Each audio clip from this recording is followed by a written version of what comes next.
and the crew is go for launch. Roger, nice to be in orbit. We have followed in their footsteps to get us where we are today.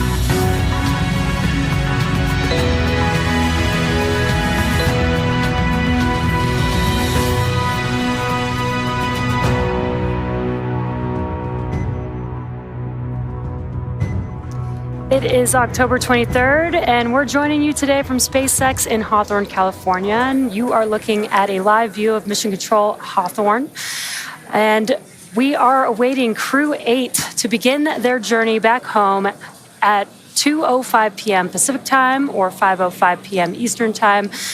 Departure from the International Space Station with NASA astronauts Matthew Dominick, Michael Barratt, Jeanette Epps, as well as Roscosmos cosmonaut Alexander Grebenkin. I'm Jessie Anderson, the Senior Engineering Manager for Falcon Structures Manufacturing at SpaceX, and we are joined by a familiar face from NASA Communications, Sandra Jones. Thanks so much for having me, Jessie. It's great to be back here. Yeah, thank you to everybody for tuning in to watch live coverage of Dragon completing its 8th crew rotation mission to the space station through NASA's Commercial Crew Program. Crew-9 just arrived on station a few weeks ago on September 29th and will be taking over for Crew-8, who's now headed home.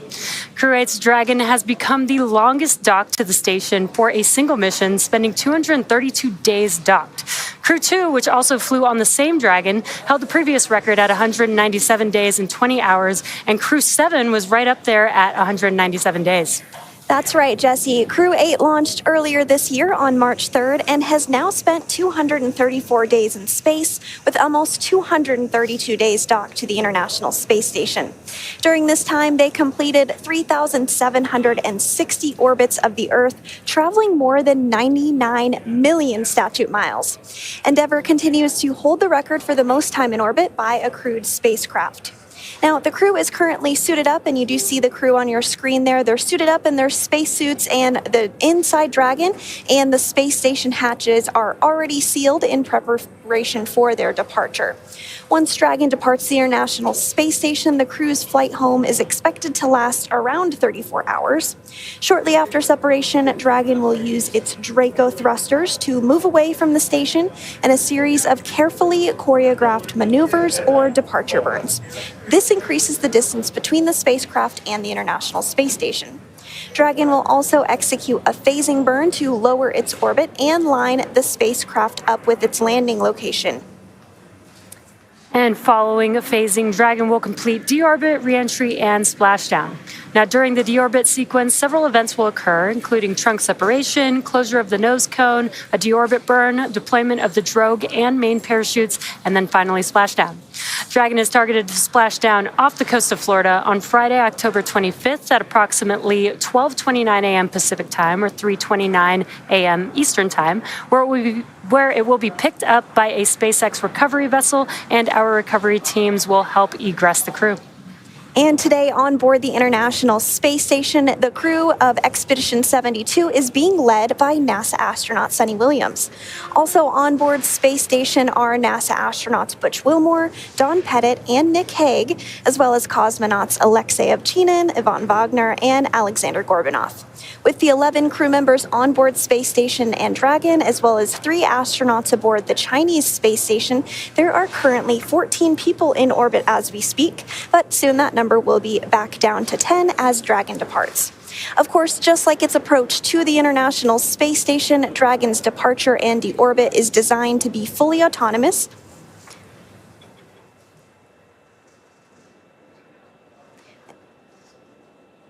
This requires no action from the crew on board. And so earlier today, NASA astronaut Butch Wilmore did help the crew members prepare for departure, and he'll be watching from the cupola, but the prime departure monitoring role falls on NASA's Matt Dominick from inside Dragon. Mission Control in both Houston and Hawthorne will back them up. And speaking of Mission Control Houston, let's go over to Nilofer Ramji at the Johnson Space Center to talk a little bit about how the station crew have been preparing to send the crew home and what we can expect from here until Dragon departs the space station. Nilofer? Thanks so much, Sandra, and welcome to the International Space Station Flight Control Room here at the Johnson Space Center in Houston, Texas. The flight control team is primed and ready for this afternoon's undocking operations. Today's team is being led by NASA Flight Director Paul Kanya. Since Crew-9's arrival on September 29th, it's been a busy time during our direct handover period. Over the last few days, the astronauts worked to pack Dragon full of cargo and return for the return journey home. And earlier today, Mike Barratt and Jeanette Epps, both NASA astronauts, worked to remove cold bags in polar freezers, which store cold research samples and scientific experiments into Dragon Endeavour. All of this critical science and cargo is offloaded after we get the crew out following splashdown, and then the scientific samples will be sent to researchers for final analysis in just a few hours. The crew also took their SpaceX suits and got them ready for the journey home. Since getting the hatches closed, all 4 crew members are now suited up in their seats and standing by for undocking. Additionally, teams at NASA and SpaceX have been preparing for undocking by conducting a series of checkouts of the Dragon spacecraft and space station systems. This is just one of the items teams watch as they prepare for these operations and splashdown opportunities. We want to make sure that crew aboard Dragon and the teams who cover them have the best conditions for a safe and speedy pickup. We've got the final go, no-go poll coming up in just a few minutes, where the joint SpaceX and NASA teams will make their final call for Dragon Endeavour to depart station. This is one of the many checkpoints in CREW-8's return that will continue all the way up just before the deorbit burn, giving mission managers multiple chances to assess the weather at the splashdown zones and make sure everything is lining up before Dragon departs. We have continued to watch the weather for the last few days, and there is an opportunity for early Friday morning as we expect to see them splash down just over a day from now. Again, we are live here in Mission Control Houston, just standing by for that go, no-go poll. And the 3 NASA astronauts and 1 cosmonaut are in Dragon Endeavour. They're still docked to the International Space Station. We expect the undocking to take place at about 4:05 p.m. Central, 5:05 p.m. Eastern. We will wait for that go, no-go poll.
Dragon SpaceX on the Big Loop. Final reconfigurations for undock are complete and nominal. Houston and Hawthorne teams have pulled go for undock at 2100 and separation at 2105. At this time, can you confirm crew readiness for undock? SpaceX Dragon, we are go for undock, advisories closed. Okay, copy all.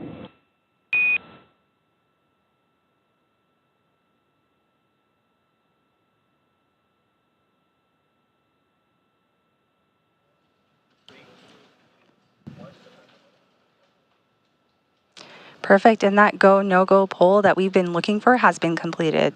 So we'll continue to be in joint operations until the spacecraft has entered the approach ellipsoid.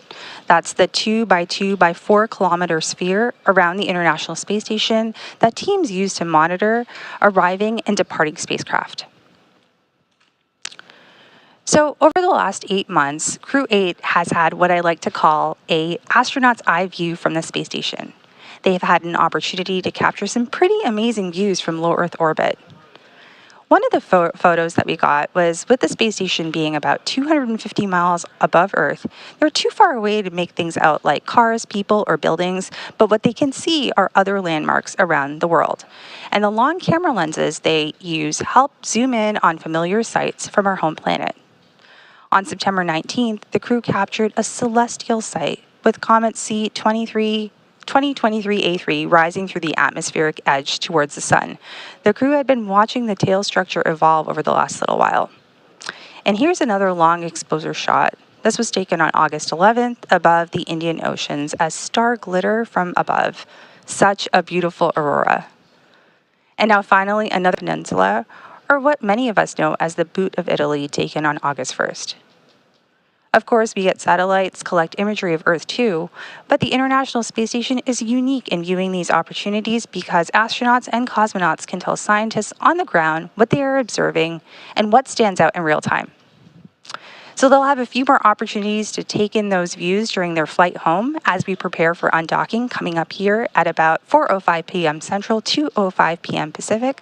But in the meantime, I'm going to toss it back over to you, Jesse and Sandra and Hawthorne. Awesome. Thanks, Nilofer. Separation is set for approximately 2:05 p.m. Pacific time or 5:05 p.m. Eastern time, which is just under 8 minutes from now. At the moment, Dragon is in its final configuration before undocking, and we are waiting for mission operators. They've already completed their go, no-go poll, but they will call out if we will be moving forward with the undocking procedure shortly. And as we mentioned earlier, just like during its approach to the space station, Dragon's departure and deorbit is designed to be fully autonomous, which requires no action from the crew on board. Departure is typically a little bit faster and sometimes easier since the crew doesn't have to stop at any waypoints like we see when a spacecraft arrives. Once the undocking sequence is complete, Dragon will use its Draco thrusters to move away from the station in a series of 4 departure burns, which are carefully choreographed maneuvers that will increase the distance between the spacecraft and the space station. And then from there, a phasing burn will place Dragon on a trajectory to align it with the splashdown site.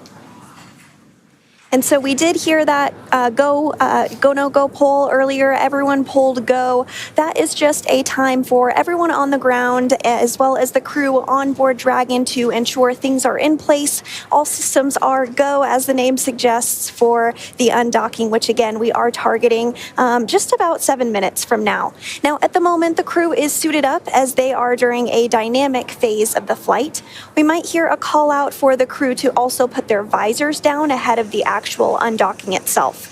Teams work together to ensure everyone is ready to support undocking. And so again, that poll was one final check-in, and we did get the go for undocking today.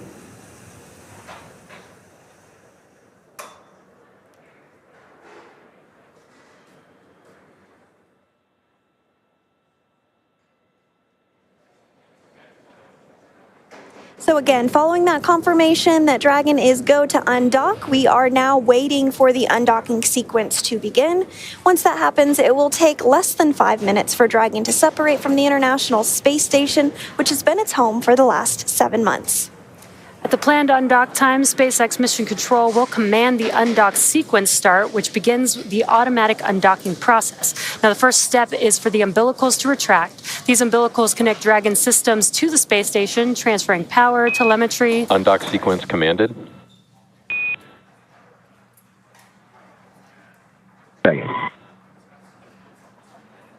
Some good news there. We got that call out that the undock sequence has been commanded.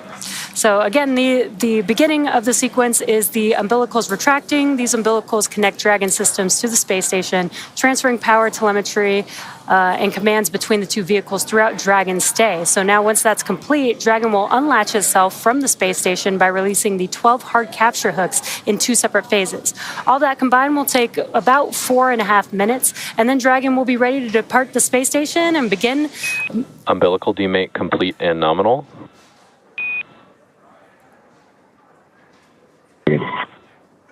Again, another good call out there that the umbilicals have been demated. And then Dragon will be ready to depart from the space station once those hooks have been unlatched and begin to move itself further and further away using its thrusters. That's right. And while we sometimes do have views of the undocking as it takes place, we aren't expecting those today just due to handover between our satellites. That happens from time to time, but we might get some views throughout the broadcast towards the end once we get past that time period. So Dragon's initial departure from the International Space Station is a little different from other docked spacecraft like the Soyuz, which rely on springs to push them away from the docking port. Dragon will execute 2 short thruster firings to undock using a combination of the 12 Draco thrusters around the base of the spacecraft, with the first 2 breaking any stiction between Dragon and the docking port, and the second slowly backing the spacecraft away. We're expecting that call for the undocking sequence. Well, we actually did hear that call for the undocking sequence already, so we're well underway here and expecting the actual fibrillation to occur in 4 minutes at 2:05 p.m. Pacific. Yeah, and with Dragon getting ready for undocking, let's go back to Nilüfer in Mission Control at Johnson Space Center to take us through undocking. Perfect. Thank you so much, Sandra. So we just heard that we are going through the undocking commands, and they have been sent up. So we'll take a look at the umbilical retraction as that is ready. That should probably take just about a few minutes. Once the umbilical hook is disconnected, Dragon will be relying entirely on its own power sources from batteries generated through solar cells instead of taking power and telemetry from the space station.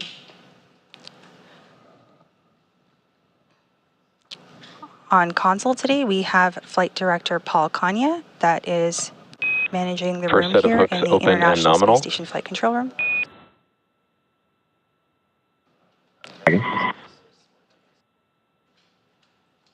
Perfect, and we just heard the call out of the first set of hooks being opened.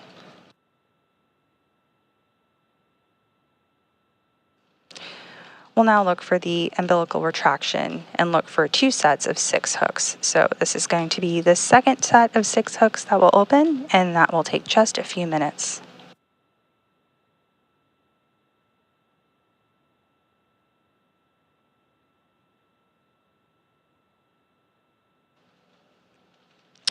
Again, the first set of hooks have begun to open, and there are 2 sets of hooks with 6 each, for a total of 12 hooks in all that will be open today.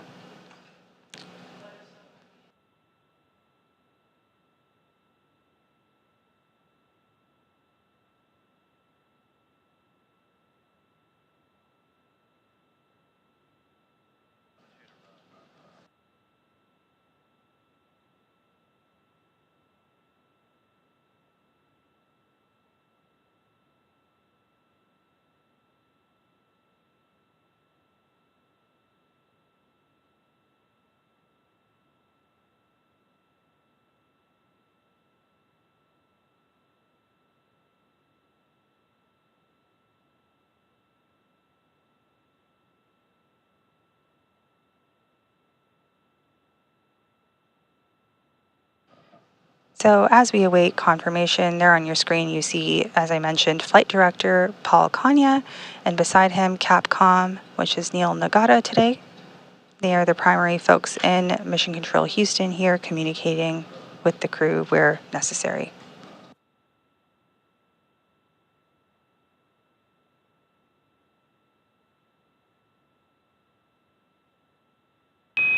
All hooks open.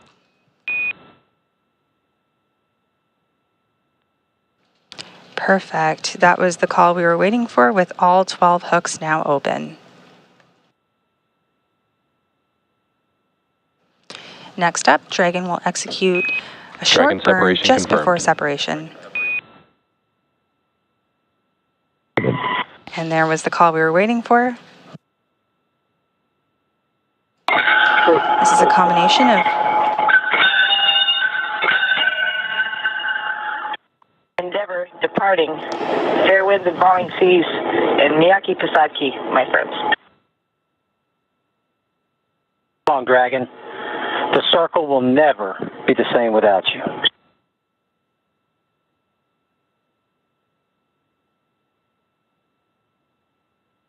good words from our crew members departing space station right now. Jason Dragon, it's been an absolute pleasure to serve aboard the space station and stay on the watch.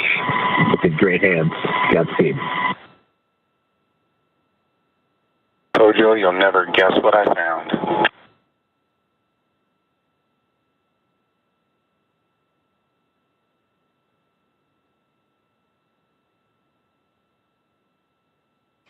So next up, Dragon will execute. Roger.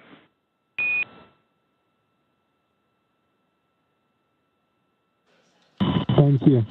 So Dragon, as I've been trying to say, will execute a short burn just before separation using a combination of its 12 Draco engines around the base of the spacecraft. I never did get Dragon away.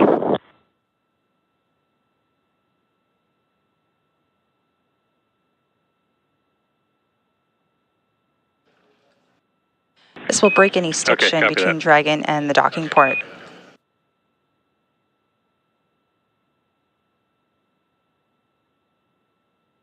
And then a second burn will help the spacecraft slowly start backing away.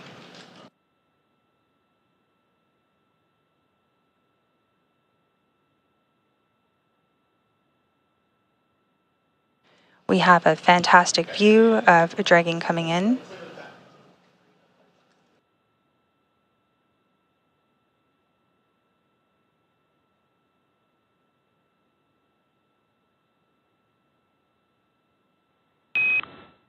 Dragon SpaceX late call, depart burn 0 was nominal. Good.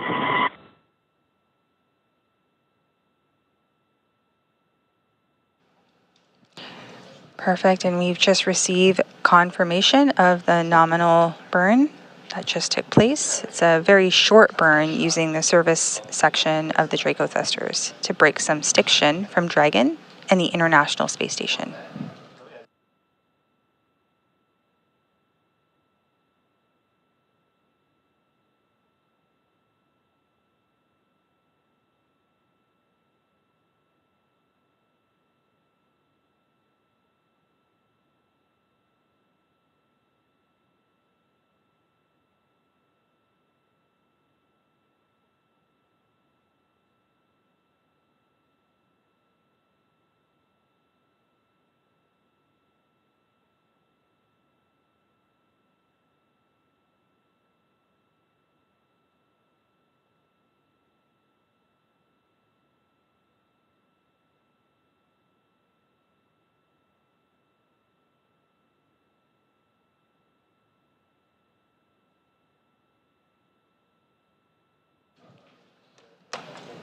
All right, we have confirmed separation here at 4:05 p.m. Central, 2:05 p.m. Pacific, as the International Space Station and Dragon were flying approximately 260 statute miles over the Pacific.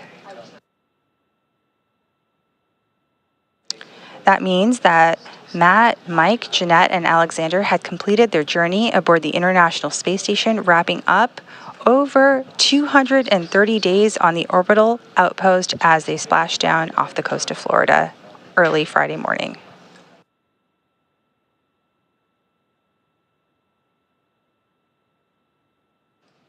At this time, the crew are all suited up in their seats, and they'll have an opportunity to get out of those suits in a short little while and prepare for their longer ride home.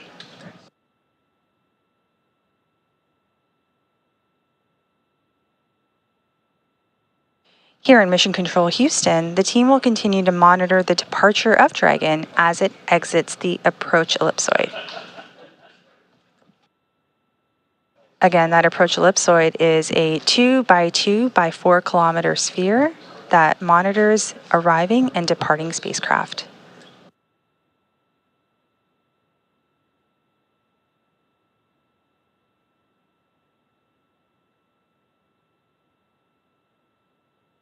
And Houston, you can delay my last. Dragon away was confirmed.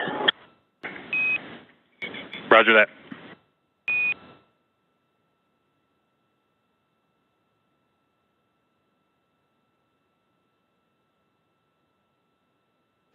Perfect. We continue to confirm nominal burns that are taking place as Dragon continues to depart the International Space Station.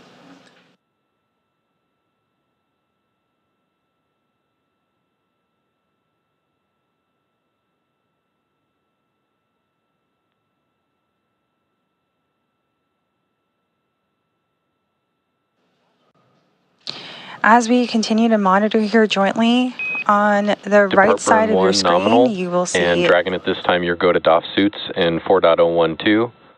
And I've got another reminder here that the big loop will be deactivated following Dragon's exit from the approach ellipsoid. Copies go for 4.01.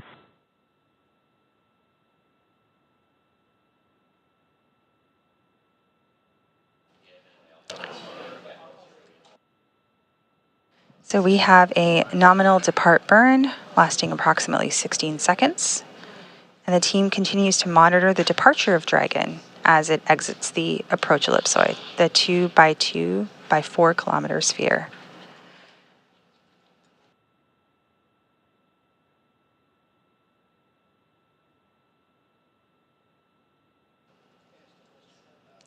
The two invisible boundaries around the International Space Station are the approach ellipsoid and the keep out sphere. So these are the spaces where they monitor the arriving and departing spacecraft, and we are currently standing by for the next burn.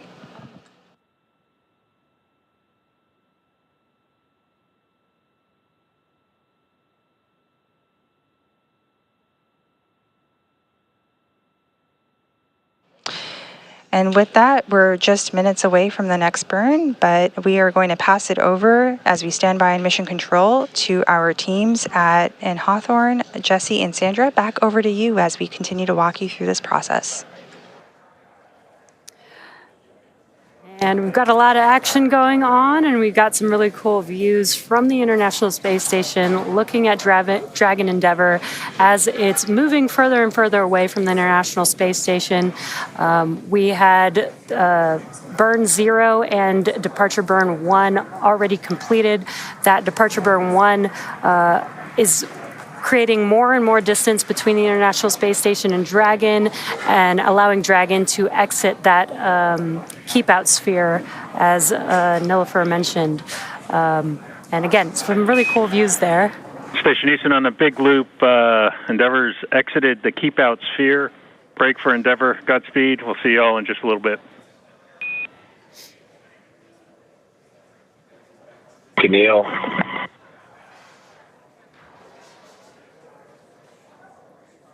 And on your screen, you're continuing to see a view of Dragon following its undocking from the International Space Station at 2:05 p.m.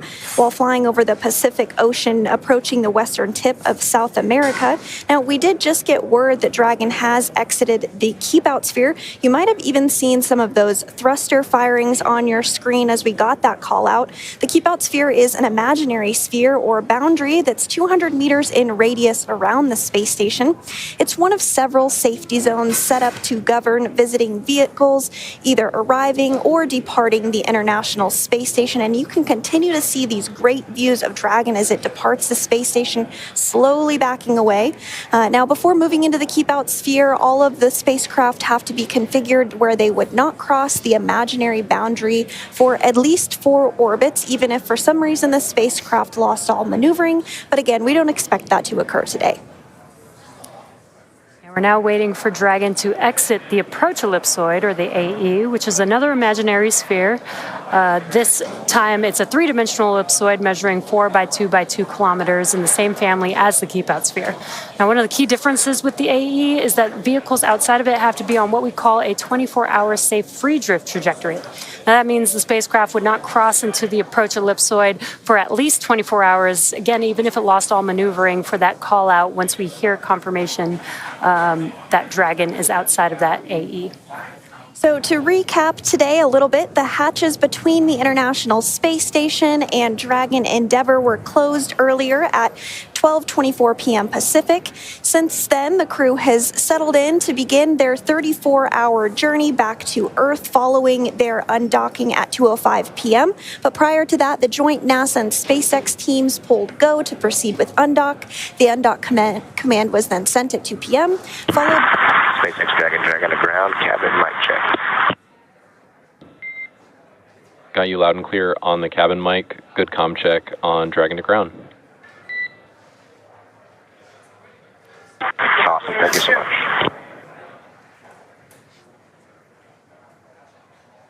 And you did hear some communications about a mic check between the ground and Dragon Endeavour. This is taking place because once Dragon exits the approach ellipsoid, the big loop will be deconfigured. The big loop is that integrated loop between Mission Control Houston, Mission Control Hawthorne, the International Space Station, and Crew Dragon Endeavour. But now that Dragon has departed the International Space Station, all those folks don't need to be in the same comms loop anymore, so they're working to deconfigure that as soon as we get out of the approach ellipsoid. So just working through some of those steps a little bit, as you heard.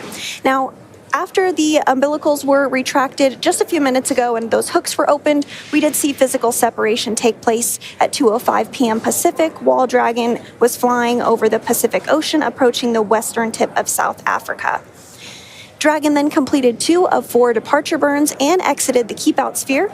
And we're now just a couple minutes away from Dragon crossing through that approach ellipsoid point to set the spacecraft and CREW-8 up for their path back to Earth. Again, Dragon is targeting to splash down off the coast of Florida, and there you see another great view of it. Our Cronus flight controller in Mission Control Houston continuing to angle the camera so that we can keep a bird's eye view or an International Space Station eye view on Dragon as it continues to depart further and further away. But again, Dragon is targeted to splash down off the coast of Florida at 3:29 a.m. Eastern, 12:29 a.m. Pacific on Friday, October 25th, which will mark the completion of its 7-month science mission. And so, again, we are continuing to get those great views. Perhaps if it comes into focus a little more, you might be able to make out those thruster firings. But if you look at the very tip of Dragon, that's the nose cone, and it has remained open since Dragon launched all the way back in March. It remains open throughout the duration of docked operations and will remain open during these phasing hours as well, but it will be closed before we proceed to splashdown and the deorbit burn. And we'll be covering all of that more in our splashdown broadcast, but just a little preview of what's to come.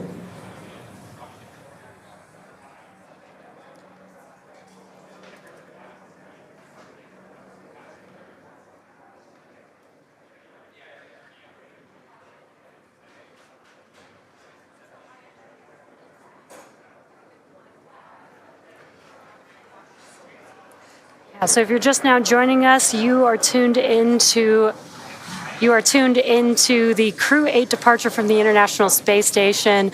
The crew has actually already departed the International Space Station. We've already completed the unlatching of the umbilicals and hooks, hard capture hooks that mate Dragon to the International Space Station. We've completed burn 0 and departure burn 1, and the vehicle with the 4 crew members inside are now moving further and further away from the International Space Station, making their way outside of the, they've already exited the keep-out sphere, and now they're making their way outside of the AE, or the approach ellipsoid. Again, this is to keep the crew safe. There's a number of choreographed maneuvers that the Dragon spacecraft has to do to make sure that it can safely depart away from the International Space Station, and then it will soon begin maneuvers over the course of the next 30 hours or so to make its way back down to Earth. And with CREW-8 now undocked from the International Space Station and on their way towards that targeted splashdown off the coast of Florida on Friday morning, let's take a moment to learn a little bit more about the crew we're bringing home.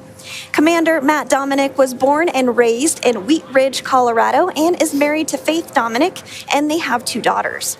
Matt earned a Master of Science degree in Systems Engineering from the Naval Postgraduate School, and he was designated as a naval aviator in 2007. Matt has made 2 deployments to the North Arabian Sea, has flown close air support missions in support of Operation Enduring Freedom, and he has more than 1,600 hours of flight time in 28 different aircraft, as well as 400 carrier-assisted landings and 61 combat missions. This was his first space flight. Dr. Michael R. Barratt, CREW-8's pilot, was selected by NASA in 2000. He's the only member of the crew of CREW-8 who's been to space before as part of Expedition 19 and 20 in 2009 and STS-133 in 2011. Before CREW-8, he spent 212 days in space. He is board certified in internal and aerospace medicine and has been awarded numerous times for his contributions to space medicine research. Michael lives in League City, Texas with his wife Michelle and their 5 children. And personal and recreational interests include sailing, boat restoration, writing, and cooking good food in harsh or remote places. And next up is Jeanette Epps. This was Mission Specialist Jeanette Epps' very first space flight. She's a Syracuse, New York native and was a NASA fellow during graduate school. She then worked for the Ford Motor Company, where she received a U.S. patent for her research into auto collisions and countermeasure systems. After leaving Ford, she joined the Central Intelligence Agency, or CIA, for 7 years, where she worked as a technical intelligence officer before she became an astronaut in 2009. She has a Master of Science and Doctorate of Philosophy in Aerospace Engineering, and she's also a twin. And mission specialist Alexander Grebenkin was also a first-time flyer for this mission. He graduated from the Irkutsk Military Aerospace Engineering Institute in 2002, majoring in the engineering, maintenance, and repair of aircraft radio navigation systems. He then attended the Moscow Technical University of Communications and Informatics, graduating with a degree in radio communications, broadcasting, and television. He was accepted into the Cosmonaut Corps in 2018 and served as a flight engineer while on board the International Space Station. And that is your CREW-8 crew, who is currently making their way back down to Earth. And we're going to hand it over to JSC with Nilüfer. How's it going? Hey, it's going well, Jesse. Thanks so much, both you and Sandra. So here in Mission Control Houston, in the International Space Station's Flight Control Room, teams are continuing to monitor joint operations of Dragon as we exit the approach ellipsoid. Again, that's the 2 by 2 by 4 kilometer sphere around the International Space Station that teams use to monitor arriving and departing spacecraft. The live view of Dragon departing, it became a little tiny blip on your screen here that you can see, but we see Dragon headed home as our CREW-8 crew splashed down off the coast of Florida early Friday morning. NASA astronauts Commander Matt Dominick, pilot Mike Barratt, mission specialist Jeanette Epps, alongside Roscosmos cosmonaut Alexander Grebenkin, conducted several science experiments and technology demonstrations over the course of their 3,776 orbits of Earth. The space station is our orbiting laboratory where crew conduct all kinds of science and demonstrate technologies for the benefit of humanity. So here in Mission Control, the ground team works with the crew to conduct this science, and the researchers from all over the world have science on the space station. Over 200 experiments were worked on during CREW-8's time on orbit.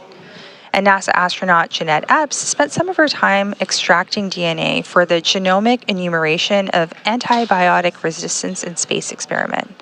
So this experiment surveys the station and the antibiotic-resistant organisms and sequences their DNA to examine adaptations to space.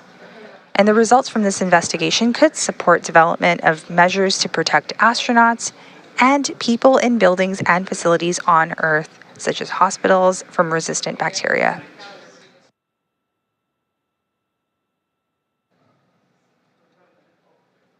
We see Dragon here getting further and further from the space station and getting closer and closer to Earth. And meanwhile, while NASA astronaut Matt Dominick was up in orbit, he processed cardiac tissue samples for the Redwire cardiac bioprinting investigation. Since tissue samples are bioprinted in microgravity, they are higher quality than those printed on the ground. So the results from this investigation could help to advance the production of organs and tissues for transplant, and also improve 3D printing of foods and medicines on future long-duration space missions.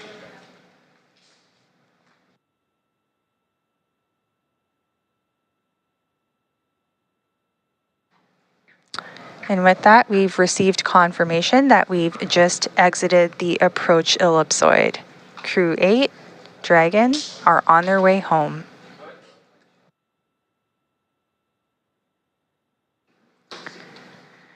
I'd be remiss not to talk about NASA astronaut Mike Barratt and what he did while he was in orbit. And he worked closely on an investigation called the Human Brain Organoid Models for Neurodegenerative Disease and Drug Discovery. And this investigation uses human brain organoids created with stem cells. The vehicle has exited the approach ellipsoid and is on a safe free drift trajectory.